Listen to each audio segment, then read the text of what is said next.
pleasure to introduce our guest speaker for today's speech, Dr. Jonathan Bollen. Dr. Bollen is a professor in the Graduate Institute of Performing Arts of National Taiwan Normal University. Before joining NTNU, Dr. Bollen held notable academic positions at universities in Australia. Here at NTNU, he teaches courses in play reading, musical theater, dance history, performance analysis, and appreciation of performing art.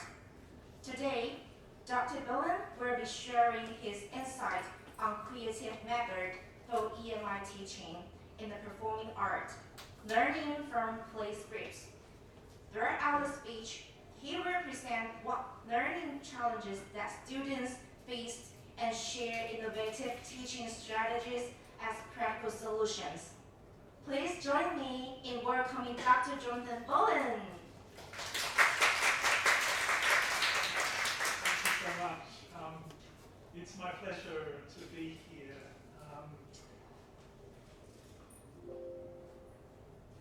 This presentation reflects on my first year of teaching EMI courses in the Graduate Institute of Performing Arts here at Sheda. And I'm going to be focusing on methods developed for teaching first-year students. First-year students who take in their first year 2 EMI courses that are required courses for their undergraduate program. And those courses are called Guided Reading of Plays, and the second one is called Play Analysis. So they're the courses that I'll be discussing today. My approach to teaching these courses has been informed by scholarship on English medium instruction teaching, in particular the scholars that have been developing the concepts of translingual practices, multimodal methods. And I've been inspired by these ideas, partly because of their resonance with how we teach in the performing arts. Our learning activities in the classroom mix reading, performing, reflecting with a range of visual techniques and embodied methods that are used professionally in rehearsing plays for performance in the performing arts, and also are incorporated as our teaching methods.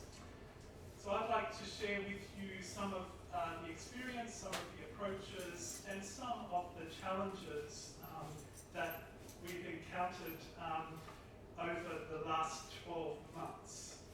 And I also have some opportunities for you to engage with the challenges and also to reflect on your practice as educators. I'd like to tell you a little bit about who I am and how I came to be teaching performing arts here at Sheda. That's a very old photo of me at Sydney Airport with my father and mother and my 2 elder sisters and my younger sister about to travel to Europe. My father on sabbatical. He was a history professor, my mother was a school teacher. I come from a family of teachers. This is a much more recent photo of me and my 5 sisters and mother. We are all either teachers or librarians. 3 of my sisters are librarians, and my mother and my second eldest sister and myself are teachers. I was educated at the University of Sydney, where I studied music, history, literature, and then theatre and performance. I didn't have an opportunity to study theatre at school, and so it was at university that I discovered the pleasures and my interest and my passion for studying performing arts. I undertook a PhD at the University of Western Sydney and then a postdoctoral fellowship from the Australian Research Council at the University of I've worked on a number of research projects over the years, focusing on theatre history, both in Australia. The first book I worked on masculinities in Australian theatre since the 1950s. The second book is a global history of Henrik Ibsen's A Doll's House, working with information on as many productions of Ibsen's A Doll's House as we could find around the world. It was 3,500 and something productions. It's part of my work on that project that connects me to questions of translation and adaptation in teaching play scripts. My third book on touring variety in the Asia-Pacific region looked at popular forms of performance, and it was that project that brought me to Taipei for research, as well as to other cities, to Tokyo, to Hong Kong, to Singapore, to Manila, and to cities in Australia, as I followed the connections that touring artists forged in the 1940s, 50s, and 60s into the 70s. And my most recent book, another collaboration, is called Visualizing Lost Theatres, where we study a number of theatres that no longer exist, and we use virtual reality technology to rebuild three-dimensional models of these theatres and use them as virtual venues to research the history of performance. I came to Taiwan in 2008, and then again in 2010 and 2018 during periods of study leave. These are my parents visiting me when I was here in 2013 in Changhua with my partner's family. The thing that really made a big impact on me was the opportunity I had to study Mandarin here at Shida in 2013 and 2014. And that experience, mid-career, of becoming a student again, transformed my experience of teaching, transformed how I approach teaching. I feel like I had forgotten what it was like to be a student, and to spend 18 months full-time as a student again, mid-career, really reconnected me with that experience. In particular, I would say with the emotional or affective dimensions of learning that I had forgotten about. And it had an impact on my teaching when I went back to Australia to teach at the University of New South Wales. Over the last 20 years, my experience of teaching has been primarily in the Drama Centre at Flinders University of South Australia in Adelaide, which has an actor training school, and then at the School of the Arts and Media at University of New South Wales in Sydney most recently. And it was while I was teaching at UNSW that I noticed that UNSW is a school with a very high proportion of international students, and a high proportion of it was close to a third of our students were international in the pre-pandemic year, and a very high proportion of those students came from Chinese-speaking backgrounds. And through feedback I got from students, I learnt that they regarded me as international student-friendly teacher, and I remember finding that quite surprising. But when I started to think about it, I understood that there was a connection between my experience of studying Mandarin and being a foreign student myself that I was incorporating into how I was teaching in the classroom, and the kind of approaches I adopted, the kind of communication techniques, the style of language, and so on. My areas are teaching are theatre history, dramatic literature, musical theatre, contemporary performance, dance studies, and I was also teaching presentation and communication skills. This is what I'm teaching here these days. So I moved here in August last year, and I teach guided reading of plays and play analysis at first year level, and then dance history, appreciation of performing arts, history and musicals, and a course on contemporary performance and theatre. This coming academic year, I'm adding 2 new electives, a course on contemporary musical theatre, in which we're looking at productions of musical theatre beyond Broadway, so from all the countries other than the US and the UK, so musical theatre from Japan, from Korea, from Taiwan, Australia, from Germany, from France, and so on. And the other course is a course on adaptation and translation that I'm looking forward to teach.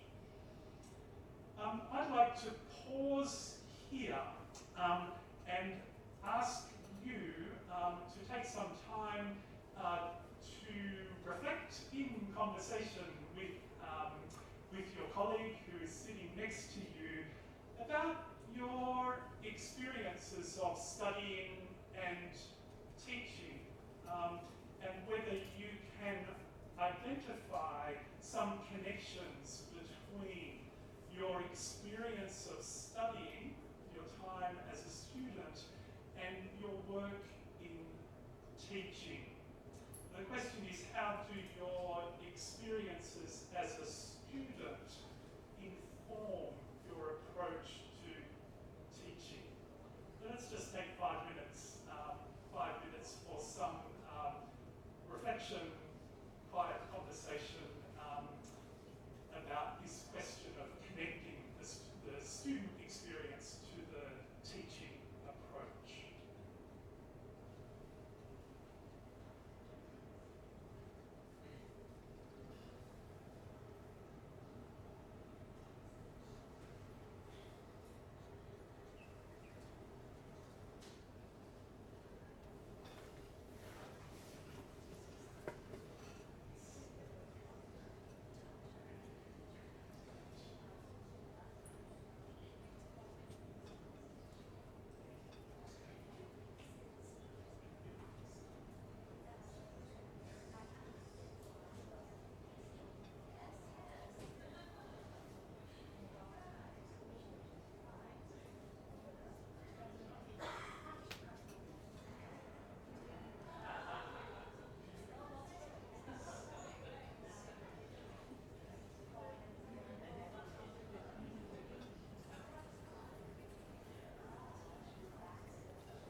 practice of performing as the basis from which we engage with ideas and concepts and theories. So now that we've had a chance to connect, reflect on teaching practice and the experience of being a student, I'd now like to introduce some of the ideas I've been working with, inspired by, and working with in my teaching, EMI teaching in performing arts. One of the first things I did when I came here was to learn something about English medium instruction in Taiwan and to locate my own practice in relation to policy and debate. And one article I read from Professors Jin and Lee addressed the learning experiences of Taiwanese students, particularly the challenges that they face and the support that they need, that these should be crucial considerations in our discussions of EMI. And I particularly noted this, that in an EMI context where Chinese-speaking students constitute the majority, the supportive roles of their first language should be explored. And it was this and a number of other articles that introduced to me the concept of translinguaging, where students and teachers are encouraged to draw on their full linguistic repertoires, including using their first languages to cope with the demands of English medium learning and teaching.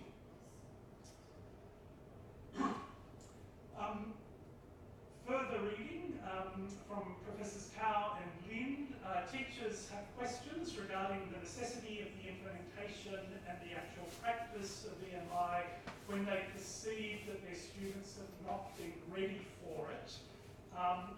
And these questions include, what could the results of adopting EMI in higher education be? What is our purpose in doing that? For whose and what benefits? What could be the results?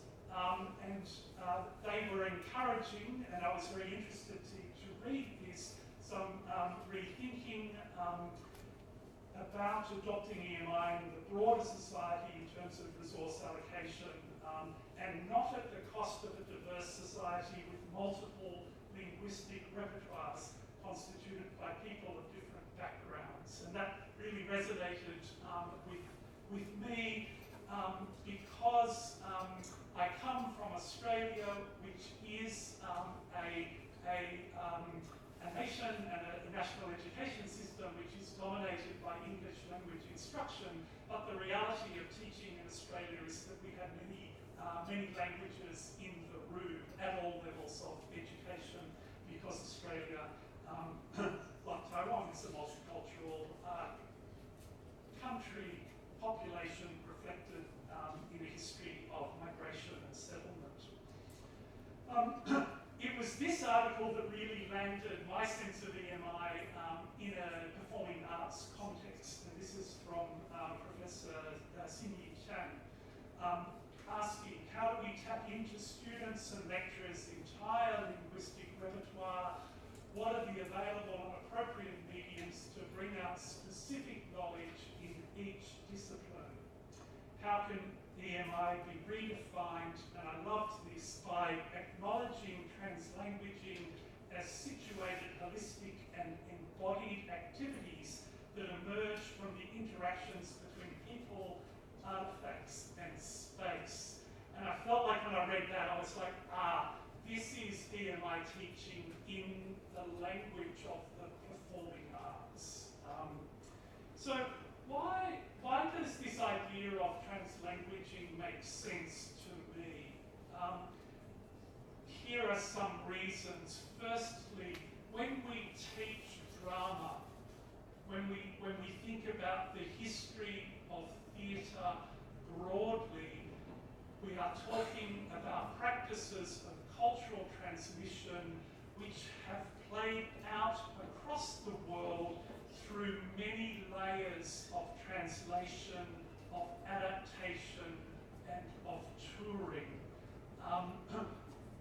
Almost all the plays that we teach, in whatever form we teach them in, they have been transformed by processes of linguistic translation and textual adaptation.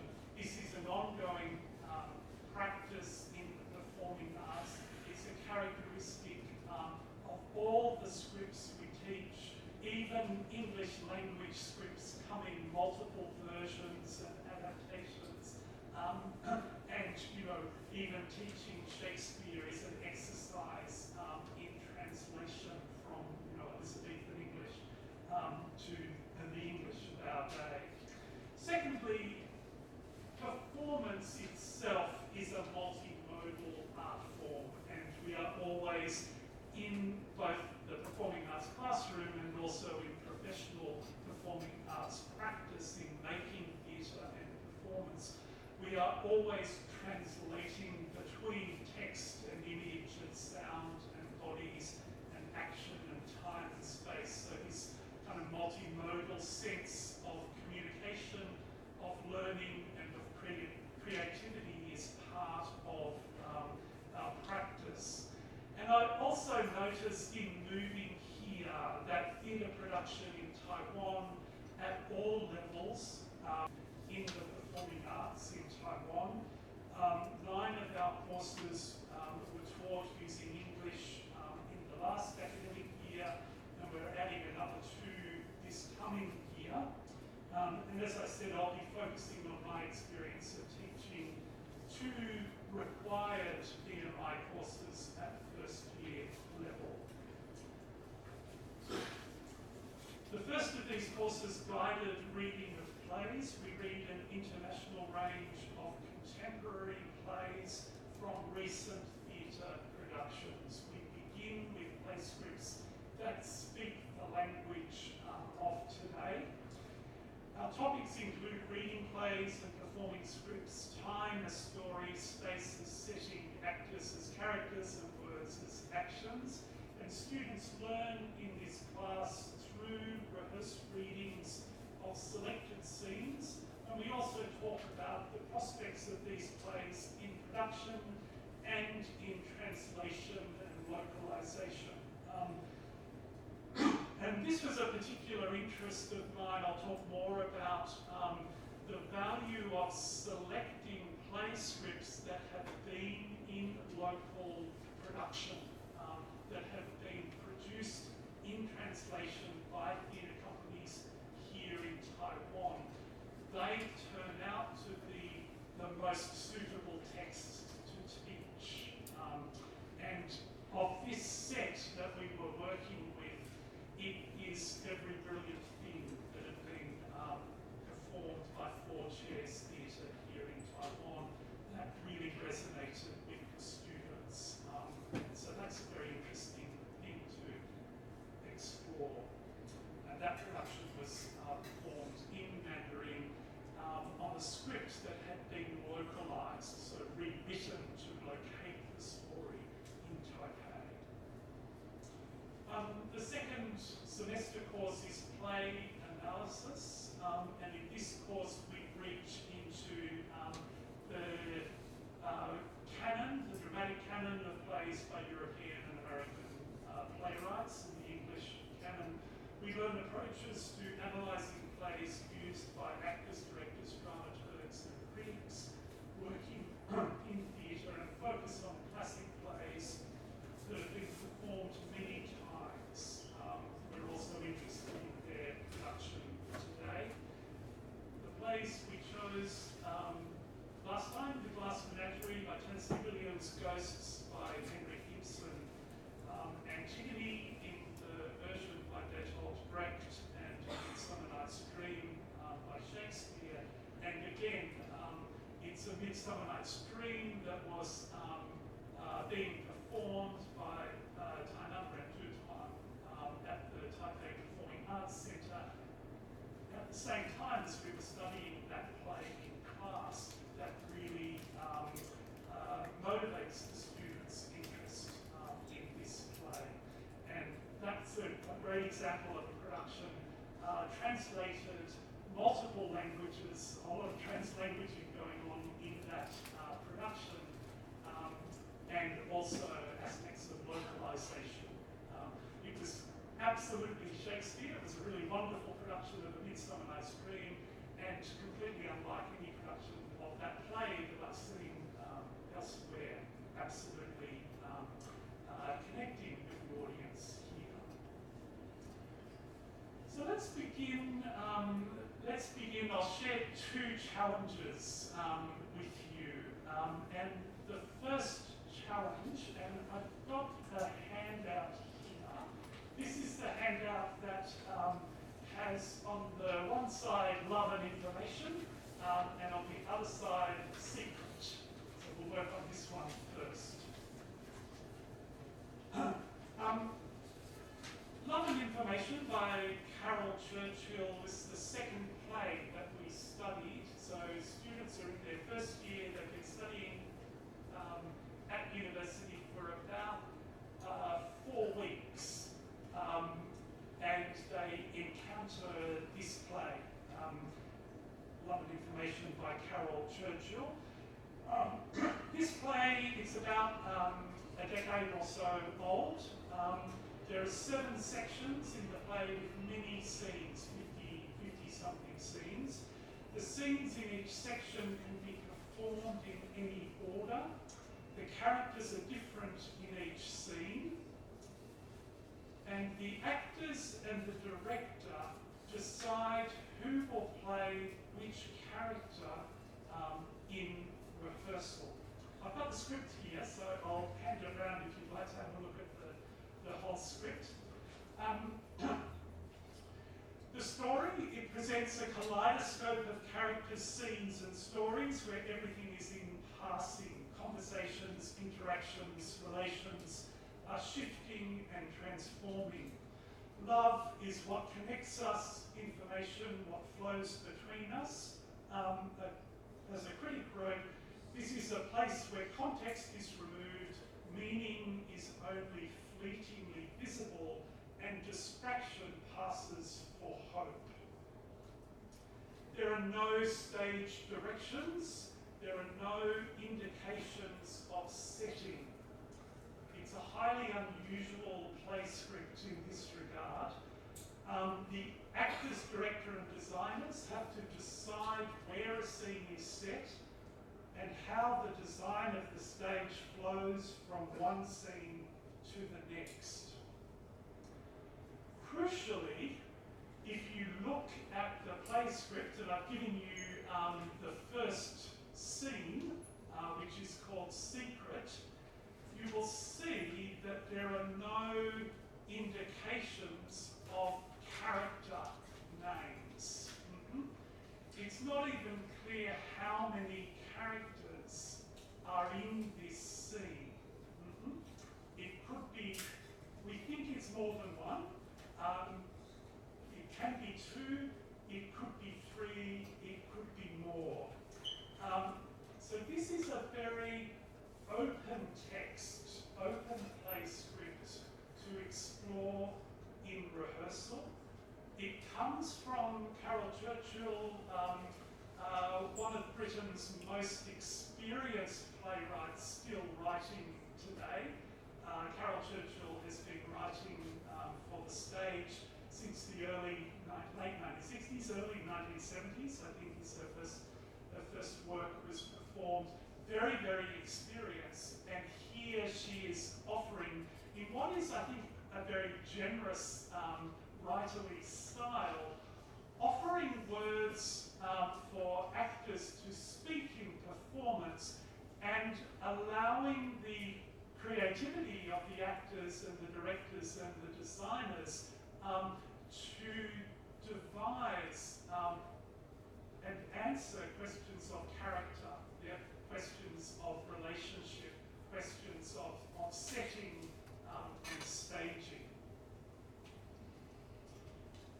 So here is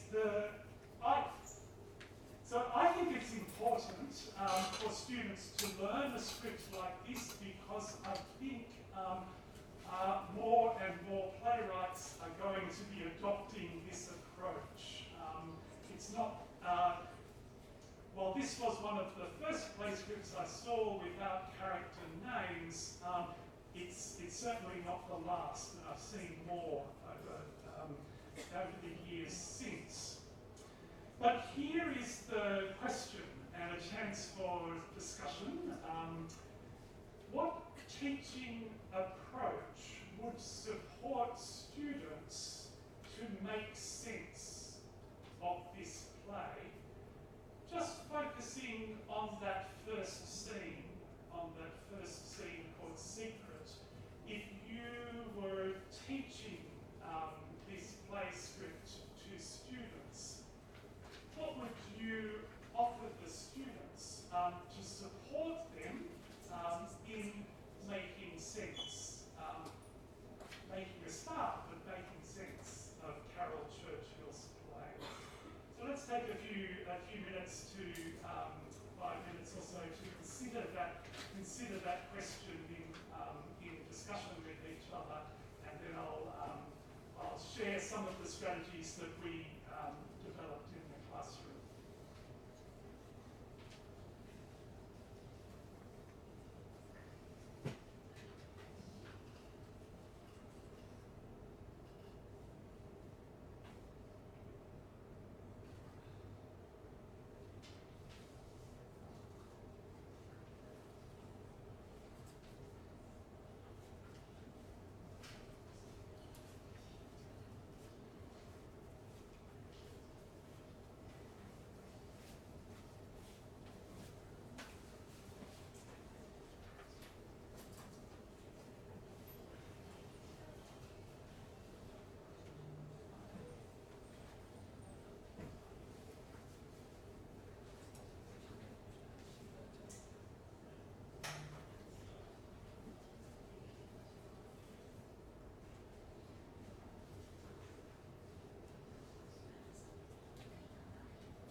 what teaching approach would support students making sense of this play in the classroom. Introduces this idea of scaffolding. What can I bring to the way students are reading this play script that will help them make sense of the script, help them learn how the play script can be turned into performance. And the first week that we were working with this play script, I failed. And what I did was we read this scene with 2 actors, and then we read the scene with 3 actors, and then we read the scene with 6 actors, and I allocated different lines to different actors, and I thought that would give them a sense of how open the script is to different meanings, yeah? But it failed. And the reason it failed is that I hadn't assisted the students in answering the questions they had about this play script. So the next week I came back. And I came back. The result was much happier because I prepared a worksheet. And some of these, I feel like turning up to a university class with a worksheet, it feels a bit like I'm adopting techniques that students have encountered in, junior high school or earlier. But this is absolutely what was needed. And the worksheet, students are working on each scene, and the worksheet is just asking them to answer the questions that the play script hasn't answered. Yeah? That in order to make sense of the script, we needed to note the title of the scene, but we needed to decide who the characters are. Who they are, what are their names, what are their ages, what are their identities. So I'm asking the students to do some creative work in advance of reading the script aloud in class, but to work together, to discuss together in small groups who the characters are, what's the setting, what's the situation, yeah? Where is this located? Where is this conversation happening? To write details about time and place and weather and the soundscape and the mood. To think about what kind of actions and interactions or patterns and relations are unfolding between the characters, and to explore what kind of ideas and thoughts and feelings are flowing in this scene. And once they did that creative work, and in working in small groups in the classroom, in their own languages, yeah, absolutely in their own languages, making sense of that, translating that back into English to write on the page, so the written work is in English. We're then able to start grouping scenes together and start to draw some of the ideas. Everyone is somehow angry in their scene. It doesn't feel like there's love between the characters. Everyone thinks they've got more information, but love is not there. Yep, they've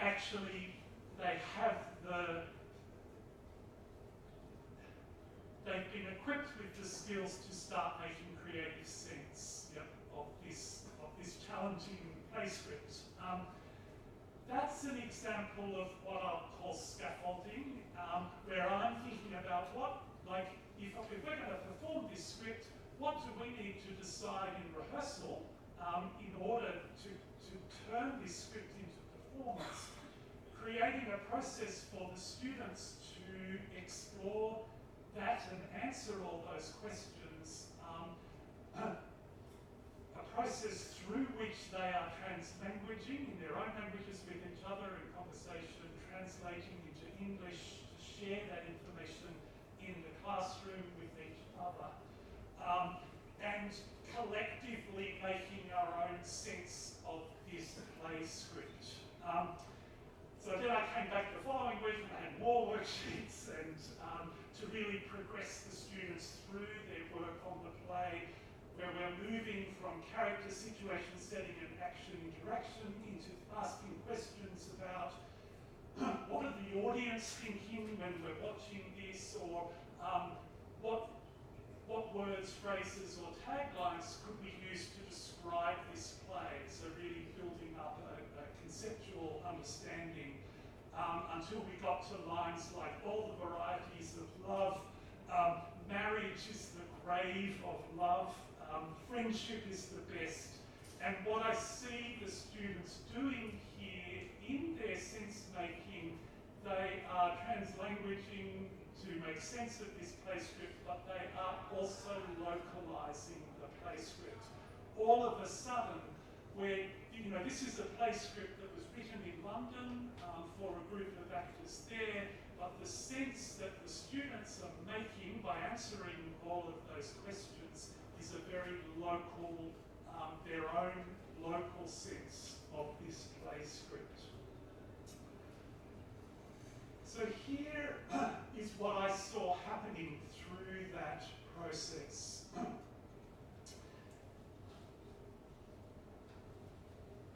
The playwright writes an open play script, no characters, no setting, few, if any, stage directions. I think there's one stage direction in the entire play, and she added that in because some productions were getting it wrong. What happens when we rehearse, when we study, read, rehearse a play script like this that is part of contemporary theatre making? What I saw happening were the students working creatively, so the actors and the directors in rehearsal, or in our case, the students and the instructor, are deciding how to perform and working out what the scenes mean.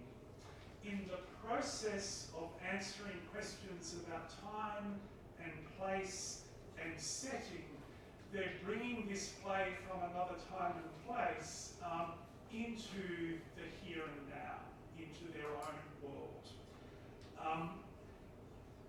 And that process that I'll call localization, a sense-making practice that makes local sense of this play script, is fundamental to creating theatre that will engage an audience. So theatre makers do this all the time.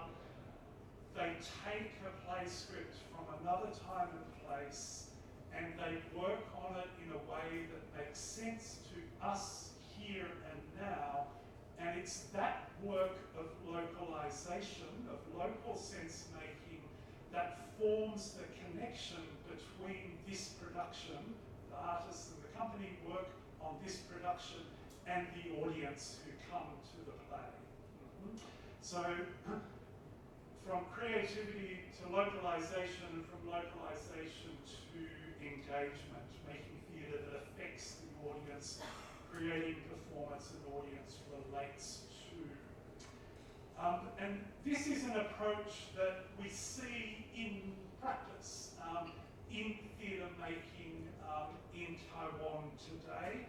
I mentioned 4 Chairs theatre production of Every Brilliant Thing, which is another British play that was brought to Taiwan, translated and localized in a way that generated for the company and the artists an extraordinarily successful production that absolutely engaged an audience here. So the kinds of Tora Su, who I met as the director of this company, the kinds of ways that he writes about their work, whether a production takes off from devising, from playwriting or translating, the company keeps in mind that the work in hand, along with the body of work, should focus on the here and now and reflect the everyday life of its audience. From their work on ghosts that I'll talk about after we have a break, rewriting is explored as an avenue to interpreting classics.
where we move on from the work of, what does it take to read and make sense of a play script, and where we teach students approaches to analysing a play script that are used in theatre production. So approaches that actors, directors, designers, dramaturgs use to analyse a play script as they're working on it to create performance. I had the opportunity while I was teaching play analysis last semester through the EMI research program here at MTNU to undertake some educational research on the questions that I had about EMI teaching in the performing arts. And so I'll introduce the research and some of the concepts, and then talk about how that played out, drawing on evidence from play analysis, the course. So the research was interested in questions like what is a good play script to use in teaching? How to select engaging English language play scripts for study in an EMI course. How can I trial by design teaching methods that are suitable for EMI teaching in the performing arts, and what kind of learning assessment methods are appropriate for our program? Scholarship on these questions on how to teach in the performing arts, it's very extensive at all levels. There's a lot of advice about how to teach the performing arts. And in addition, as you may know, many fields of education beyond the performing arts have also found ways to incorporate approaches from performance into their teaching, into teaching of other subjects, including languages. So we have role-playing and improvisation and process drama and playback theatre and so on.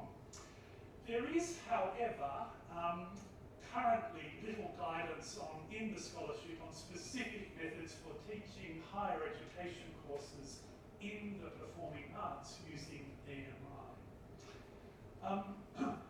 I've already mentioned the idea of translanguaging and translingual practices and how I have found this idea makes sense for EMI teaching in performing arts because, as I said, many of our play scripts come to us through chains of translation and adaptation,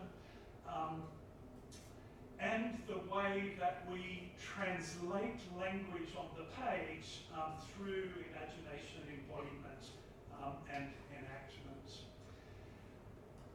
I also have found the work on multimodal methods, and the way I understand that is the mixing of modes of communication in the classroom, blending visual and embodied forms of expression with language-based forms of expression. That's what I understand as multimodal method. I was really inspired by reading the researchers who've written about multimodal methods in EMI classrooms.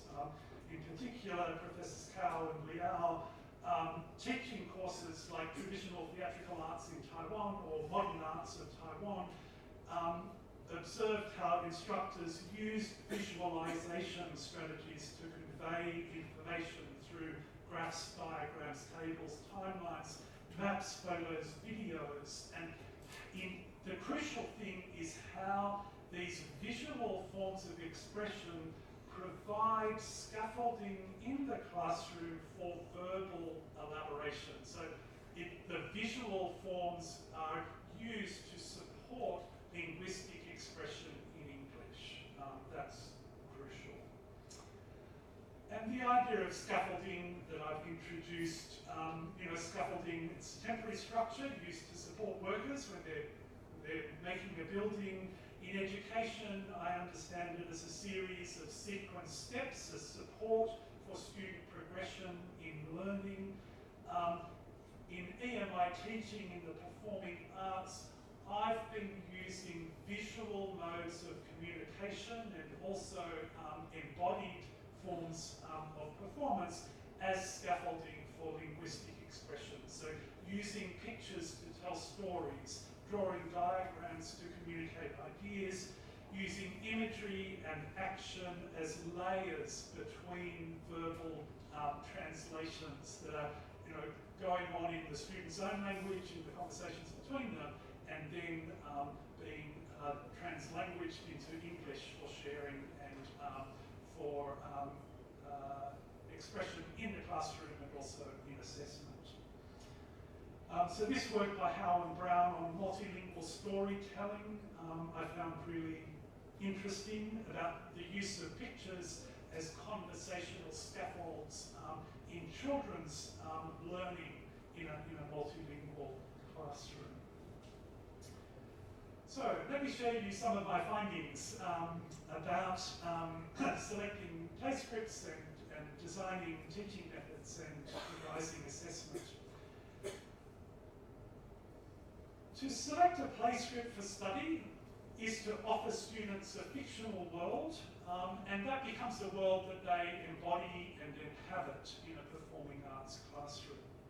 It's related to the process of canon formation, and it usually also reflects current patterns of theatrical production. So one of the ideas, and the findings absolutely confirm this, is that plays that have been given productions in Taiwan, in translation and in localization, or that have circulated widely in touring productions here, these are more likely to provide suitable scripts for students' learning.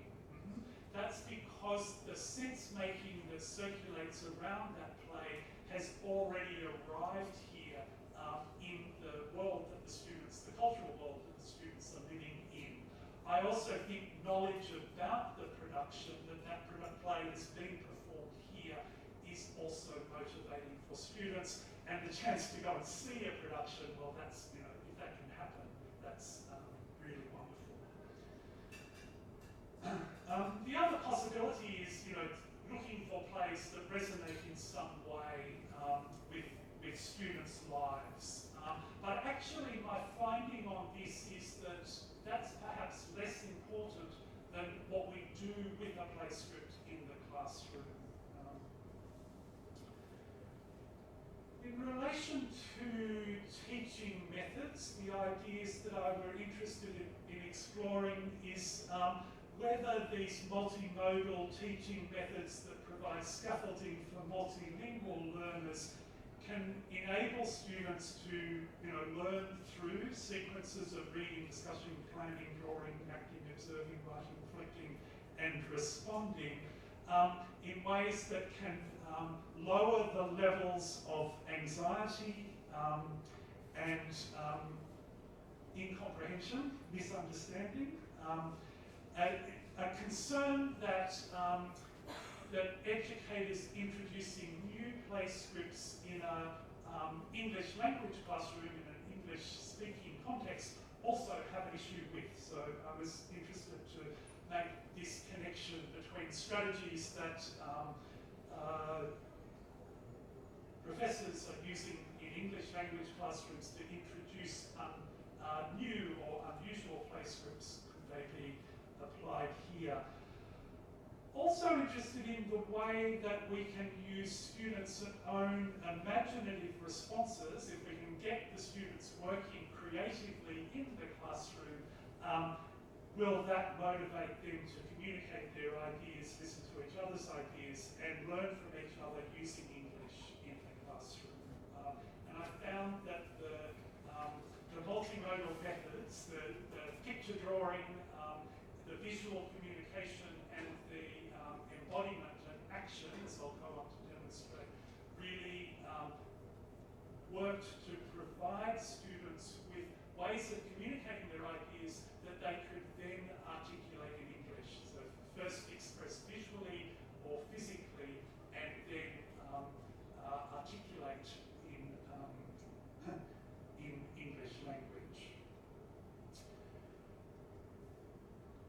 So the approach is about bringing translingual practices dealing with play scripts in adaptation translation, in EMI classroom, multimodal methods, blending textual analysis, visual communication, embodied performance to create an experience of transmodal learning that is aligned with what directors, actors, dramaturgs and artists do in rehearsal. And in pulling the data together, I reviewed the evidence of what we've done in guided reading of plays. I interviewed Professor Yang Wen-Ting, who had taught these courses prior to my teaching of them. I recorded the iteration of teaching methods in a weekly reflective journal, 1 hour of writing after class each week. That was a really great resource to decide technique, to decide what to do the following week, and was also valuable as evidence in understanding what worked and what didn't. And I've analysed student feedback through informal methods of their reflection tasks, their choices, they make an assessment, and also the course evaluation through the formal student feedback system here at Sherpa. So in relation to the selection of play scripts, it's really, really interesting. Students spread themselves across the play script, so no play script stood out as unsuitable for study. There was always, whatever question I asked students, which play was the most comfortable to read, which was the most difficult to read, which created the most engaging script to work on with other students, which play script created the most appealing world to imaginatively inhabit. Each of those questions elicited response from the students for each play. And when it came to choosing play scripts for their assignments, again, they were remarkably evenly distributed. But this was very interesting, but of course some play scripts stand out, and they're the ones that have been in local production. So it's Every Brilliant Thing in guided reading of plays, and it's Midsummer in play analysis. But it was really interesting to me that plays that, like Orlando, that we read, that score highly on this is the most difficult play, also scored high on this was an engaging play to read with other students, and this was an appealing play to explore in performance. So things that are difficult are not necessarily unappealing or non-engaging. This was the pattern for play analysis. So Midsummer Night's Dream, that's the dark blue. That's the play that, it's a good example. It is one of the more difficult plays, but it's also comfortable, engaging, and appealing to work on. Ghosts is less comfortable, more difficult, yet it's also, for some students, engaging and appealing. And I was really concerned about Ghosts because it actually, the world of Ghosts, it's set in the 1880s. It's very remote. It's Norway, late 19th century Norway, and a very sort of distasteful and uncomfortable world. It's a world of sexual violence and of disease and of mental illness. And there's a lot of it that makes the play kind of unappealing, but it's about the work we do in class that actually enables the students to engage with that play.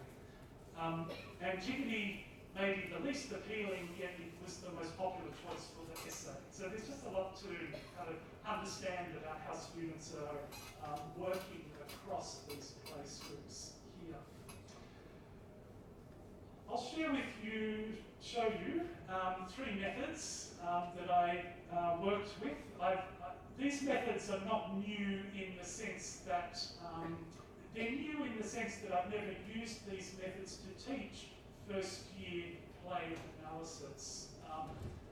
They're not new in the sense that I've drawn these techniques from professional practice in theatre making.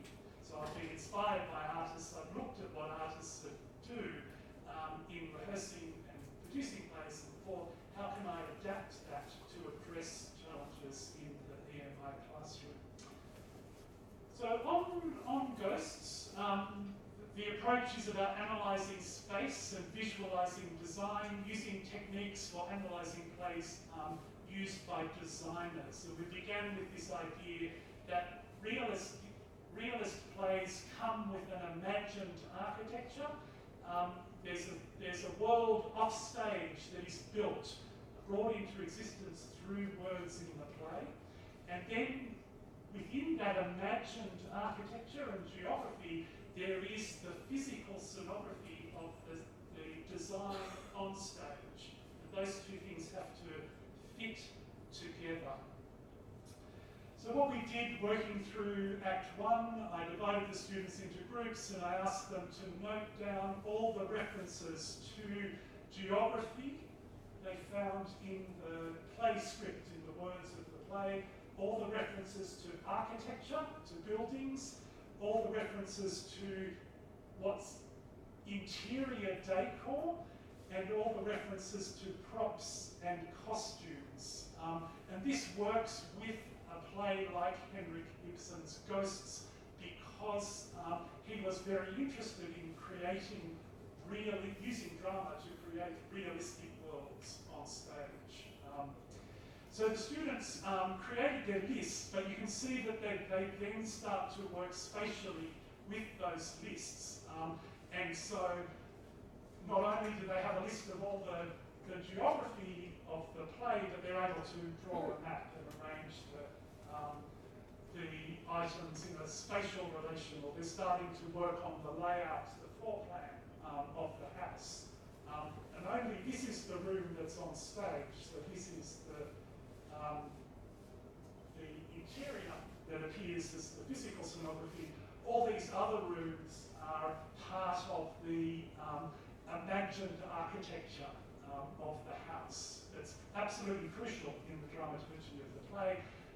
And then we had students working on props and costumes because props and costumes, actors enter carrying a prop that has information about the world outside. One of the first things that happens is an actor enters and it's been raining outside, so the coat is wet, it comes off. So our spatial analysis of ghosts unfolded like this, and we were able to understand how props and costumes kind of get embedded into the interiors, and the interior is located in the imagined architecture of the house, and then the house is here at the centre of the imagined geography of the world. So I then asked the students to do visual research to find photographs that we're now working in Act 2, photographs of the geography so we can start visualising that world, photographs of the architecture of the buildings, of the interior spaces, and of the props and costumes. And students worked in groups to create presentations of this visual design information. And then here started, you can see that we've got a whole lot of visual information that's getting kind of condensed into one presentation here. But you can see that the photographs are now appearing on the map, yeah? Or the visual references are being laid out in the architecture. And once we get down to interiors here, actually we've got the script here, excerpts from the script being arranged around the interior design, and detailed discussions about whether it's a single chair or a sofa and who's sitting where. So all of that information is coming out of the script, but being processed through visual communication, and then finally to the costumes and props on the stage, carried on by characters. And once students had worked interactions between characters, giving attention to contradiction, that's communicated through visual means such as scenography and the arrangement of actors on stage. So that's Brecht's approach that has at its centre telling stories with pictures by using actors on stage. So students were tasked with analysing segments of the play script and creating pictures with their bodies to illustrate moments. Yeah?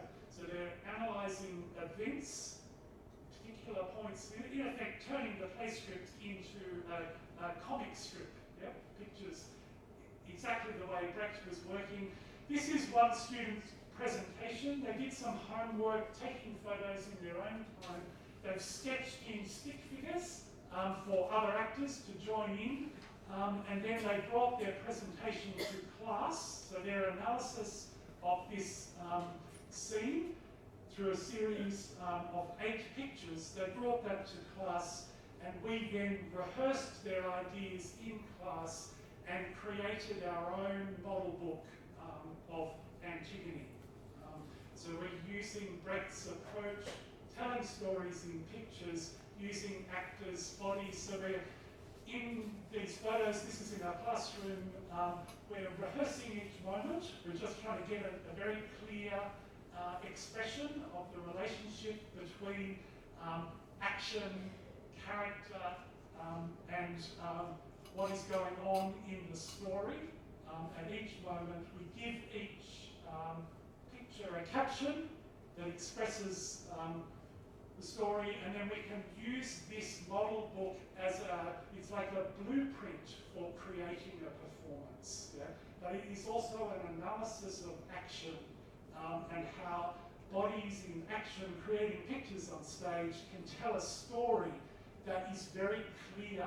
And this was Brecht's aim, very clear for everyone to understand, even if you don't understand the language. Yeah? So here is the feedback from the students on this process. The pictures show the important conflicts between characters and events that advance the continuation of the story. The events and contradictions are seized in the moment. The spectators can understand Antigone's story and the intentions of the characters easily. I can tell the characters' relationships and the situations they face. I can have a first impression without listening to them talking. Yeah? So you can understand visually the story, and then whatever we understand verbally is a step up, like it's building on top of the visual communication. This was Brecht's approach because he really wanted everybody in the theatre, wherever they were coming from, old or young, he really wanted them to understand the story. Yeah? And he understood that theatre communicates visually and then verbally. Through the way of telling this story in pictures, everyone can understand the storyline more clearly, whether they're old or young, and at what level they are comprehending the script. That was the approach with Bertolt Brecht, telling stories with pictures, and the approach that we took for Midsummer emerged from the students' work. I've ended up calling it Finding the Bones of the Play. We're learning play analysis from productions and adaptations. We began with the question, what makes each production of a Midsummer Night's Dream different? Why do differences between productions matter? What changes? And as we were looking at productions, we were noticing how set design, costume, music, sound, choreography create different settings for the play. We were learning how the script transforms through processes of translation, adaptation, and rewriting, and how artists engage their audience by transforming the meanings of the play. It's a crucial understanding for theatre makers. They're always doing this. This is part of what theatre does. It brings plays, scripts from the past, and gives them contemporary sense for today. We looked at a really wide range of productions of A Midsummer Night's Dream. We began with the 3 contemporary productions, all performed in the same theatre. So Globe Theatre in London, 2023, here, 2019, 2022, or here in 2016, totally different productions. Like the look and the feel, the design, and the kind of cultural referencing and so on, very, very different. So the question is, same theatre, same play, different productions, what's going on here? We then expanded by considering Peter Brook's 1970 production here, very famous set in a white box, comparing that with Bib on Trees, forest fantasy setting from 1900, or Max Reinhardt's lavish Hollywood movie from 1935, and then finishing up, these are both sort of forest fantasy settings, finishing up with 2 Midsummer set in nightclub settings. Richard Werrett's production using Vogue dancing in 1989. That was influential when I was the student's age, and then this production that they could go and see that was playing in Taipei from Tainan and Juchuan. Amazing production. So working through these, what were we learning? Students had this to say: adaptations of A Midsummer Night's Dream may be records of their time. Beautiful observation. I couldn't agree more. That's what we're learning about.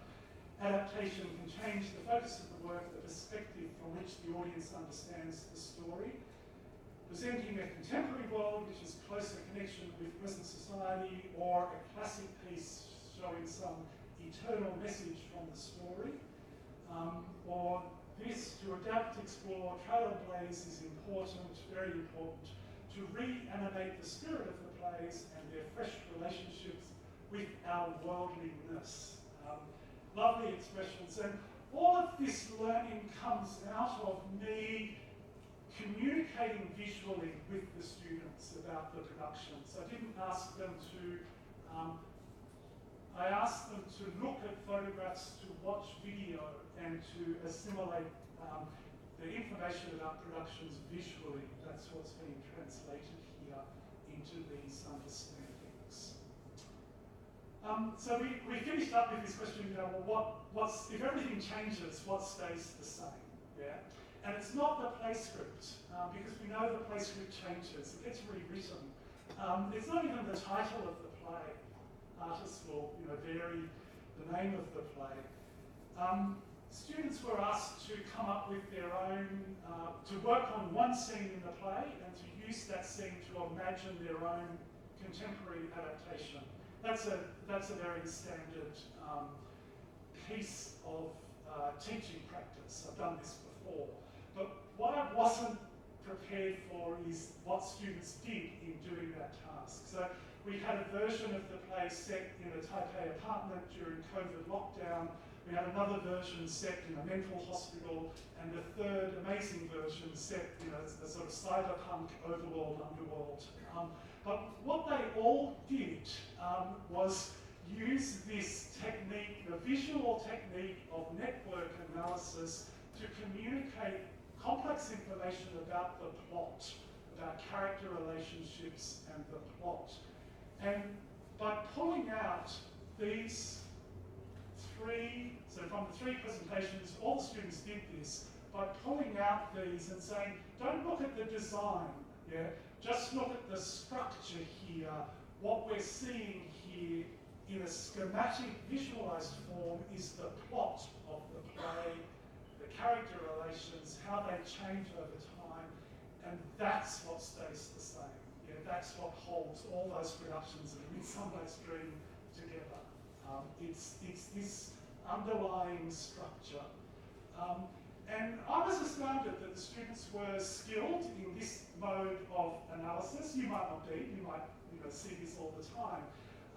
But I was really surprised and delighted to see that come through because I had seen scholars working in similar ways with analysing plot using these techniques. So this is Franco Moretti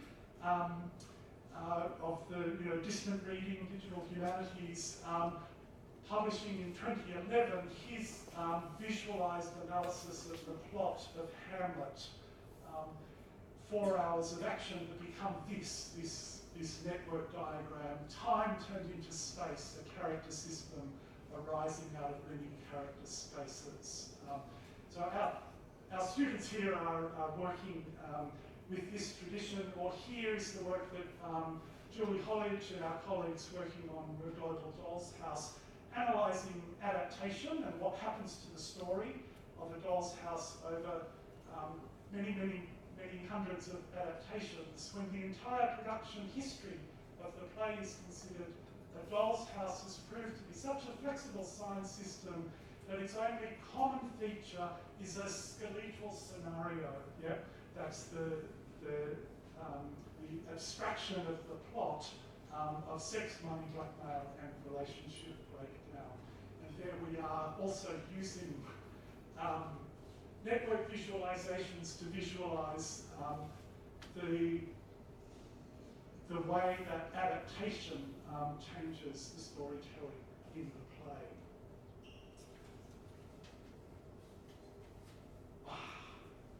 We've got to the point where I have another challenge, but I feel like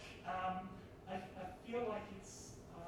I'll just tell you what the challenge is, yeah, because I think it's a good point to end on. When we were working on ghosts, and the students, remember, they were in groups, and some of them were working on geography, and some on architecture, some on interior decor, and there was the group working on costumes and props. And they were the ones that had the most difficulty with the task. But one of the things I discovered is that some of the students in that group had read a Chinese translation of the play script. And we were reading an English translation of the play script. So this is the first page. I've shared this with you on the handout. This is the first page. This is Richard Eyre, 2013. And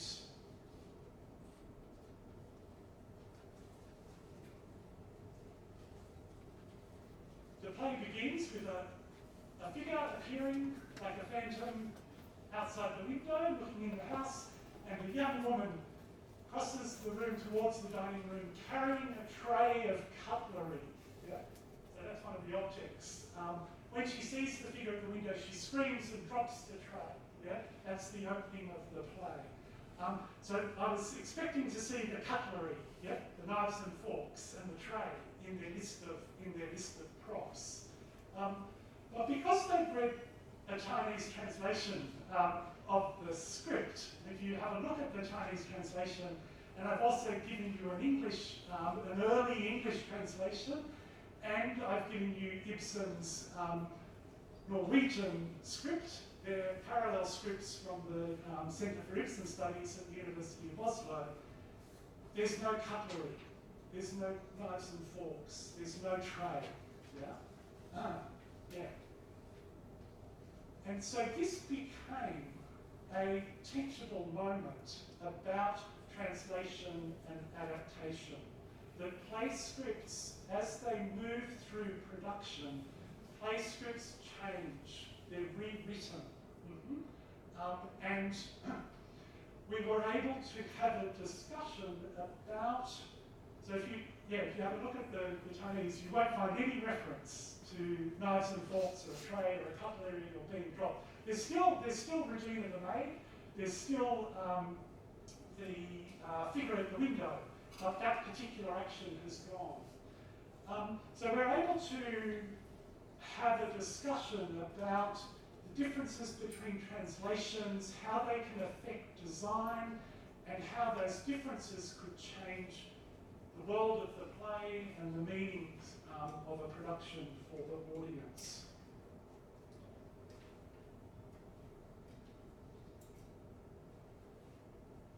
I don't have time to go into the details about this, but what it does, the cutlery points to the dining room, one of the offstage spaces.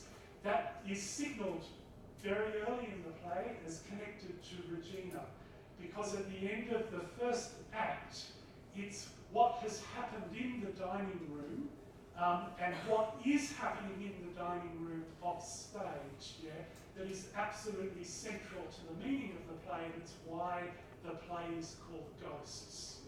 So it's some work that the translator, adapter Richard Eyre, as director of a production, has done to strengthen the significance of Regina connected to the dining room through the cutlery at the outset, so that we can appreciate the significance of here Regina in a ghostly figure, appearing in the dining room at the end of Act 1, with the line. Helena says, "Ghosts, what? Ghosts, they don't die, they don't vanish, they walk the world again." So it was a really great moment that came out of having multiple languages, scripts in multiple languages in the classroom. We were able to understand something about the work of a translator, adapter, director working on a contemporary production of the play.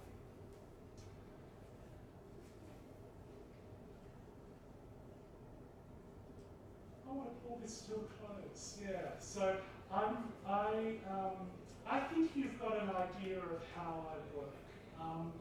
And all I will say about the assessment is that I try to write assessment tasks that position students as practitioners in the performing arts. So here is the task instruction for the final essay, but it starts with: imagine that you are a director, designer, or dramaturg preparing to work on a production of the play. Choose which play you're going to work on, analyse the section of the play to inform your work, describe your approach to staging the play, and conclude by answering what is distinctive about your approach in the play.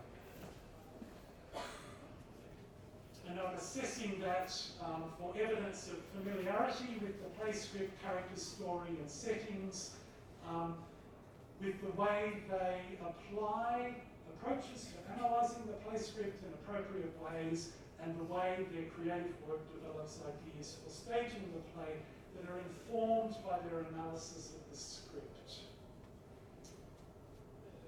I was delighted to see that over half the students incorporated the visual techniques that we were learning in class into their essays. I've never had a more colourful set of essays, and it was really clear that these techniques, which, remember, are used by artists in the theatre, were of value to students in expressing their ideas in assignments where the language of expression is English.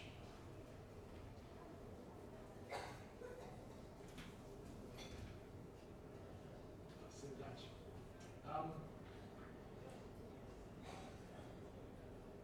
finish with the recommendations. The evaluation was unexpectedly positive, I'm pleased to report. The students were most divided on the question of, I can understand the course content taught in English, but all of the students were either strongly agree or agree. So I feel like these methods are working for them.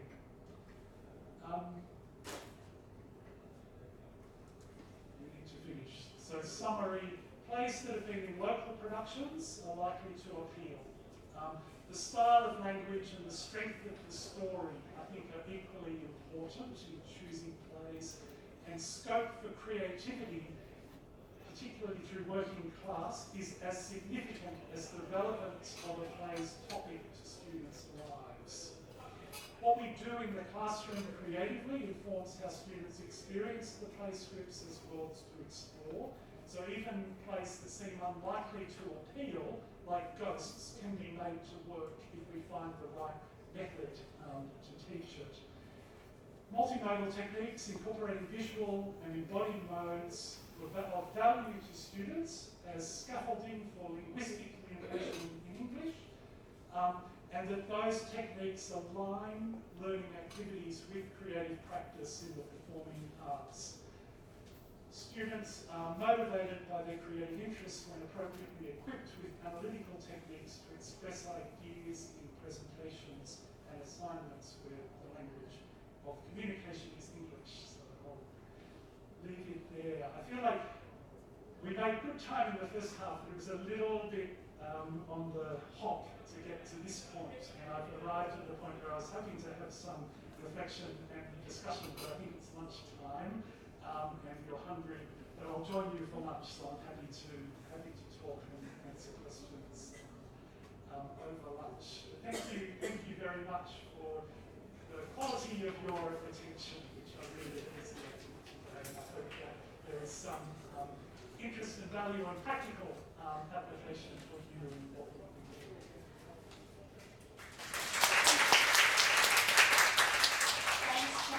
Dr. Jonathan Bollen for such a wonderful speech. Let's applaud and thank him again. Thank you.